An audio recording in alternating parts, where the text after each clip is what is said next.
for mentioning the part about ratings, because if you've been listening at all to the sporting class where Pablo Torre leads John Skipper and David Sampson to basically give you all of the sports business secrets, like super secret stuff that people generally don't know, you can find on that podcast. And it's one of the reasons that I say David Sampson has gotten so good at the public talking of business.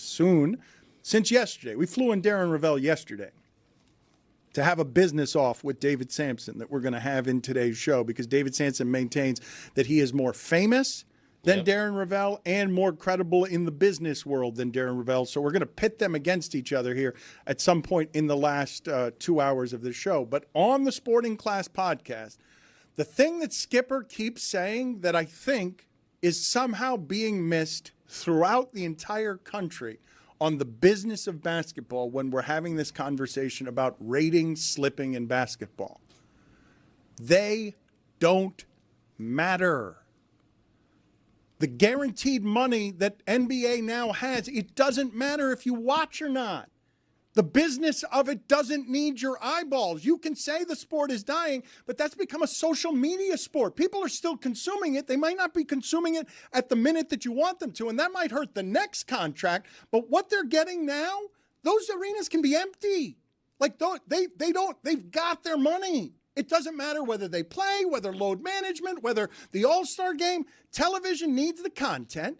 They, despite the ratings decline, have gotten all the television money because all of these rich people are competing for, I need to televise this, whether people are watching it or not. It literally doesn't matter to the business of this whether anyone is watching it when it's televised. Well, it doesn't matter to the NBA. You're right. It does matter to the people who are paying those bills. I mean, who are trying to monetize. Correct, but the business of it gets the guarantee. I understand, money's right. So we spend so much time talking about the ratings, and the ratings don't hurt the business in any way. The money's all guaranteed. But eventually, it's going to hurt that business. I thought it would now. Weren't the ratings just going down, and then the business of it opens up, and there are unbelievable amounts of money for the business of basketball. The ratings go down by 5% or whatever it is from last year, but we still spend the entire week of the Super Bowl talking about the biggest NBA trade ever. So, I mean...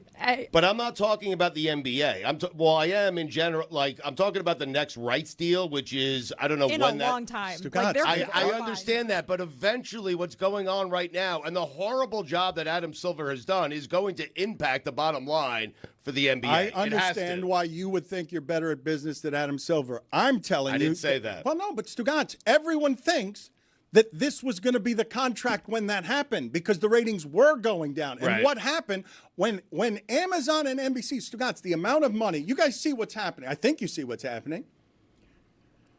You see Netflix has a special on basketball patriotism that has Kevin Durant crying. You have on HBO, We Beat the Dream Team, a documentary that's running about all of the college players that beat the Dream Team in a game. It's a good documentary. There's so many good stories in there of just that Mike Krzyzewski is claiming that Chuck Daly threw the game by not letting Michael Jordan play. And so it's Christian Laettner that's out there for the Dream Team against Chris Webber and stuff. Right. And Mike Krzyzewski is denying Chris Webber, Grant Hill, what was a lifetime achievement by saying he threw the game. Chuck Daly threw the game, and Grant Hill goes to confront him. Coach K, it's a great documentary. The business of that sport is now, with the television partnership it needs to sell that sport as a social media sport in the new age, to get listeners with Mr. Beast and viewers with Mr. Beast. But it's a social media sport now. You don't have to be watching late night television right now at the appointed time in order for late night television to be successful, because it's traveling through your social media feed. Basketball is in the new age of what this is, and they have all the money in the world to figure out something in 8 years that I thought would already arrive here. Because if they were going to be affected by it, it was going to be after the bubble, after Kyrie Irving, during load management, and it didn't affect it at all, Stugotz. They got monster dollars because if it's Bezos competing against Netflix for we need the content, there's a never-ending stream of money that makes the customer irrelevant. Like, it makes you and me, the media, irrelevant. They don't need us. They just go into business together, and we just become collateral damage on what the business of it is because they've already got the guaranteed money. It's been fascinating to listen to John Skipper and Sampson tell fans again and again here, you don't matter, and I don't understand why the media keeps talking about ratings. I think part of this conversation is the Women's Professional Basketball League, new in Miami here, Unrivaled, which is essentially a made-for-TV league that doesn't worry much about fans at all. They let 850 fans max at every game. They're there for background. They're there as window dressing. They don't need that league does not need the fans because they have TV content. No league does. No league does. You can play in empty stadiums. They did during the pandemic. Like, right. I know you they prefer the concessions.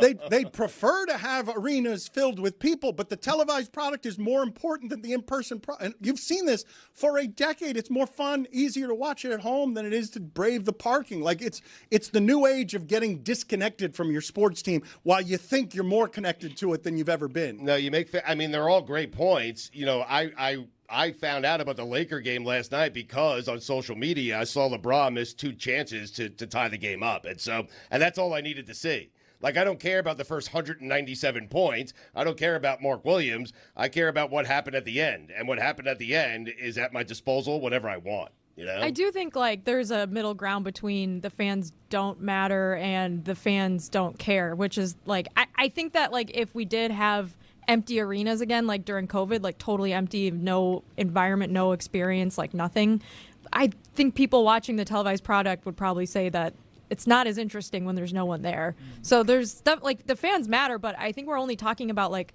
marginal decreases that in the grand scheme of how important basketball is to like our just everyday like culture, sports culture, like it's not gonna just disappear because people don't watch the All-Star game. You say this though, and I would ask you if the ratings are lower when the fans are in the building than they were during the pandemic because the ratings keep getting lower, and if the whole construct of the business is just we need to have the programming. I just need the play. I don't even need the star players to play. I just need to know that at this night I can play my commercials or do whatever it is that I'm trying to get your subscriptions because we've got the games that night and that's the 3 hours that we've got.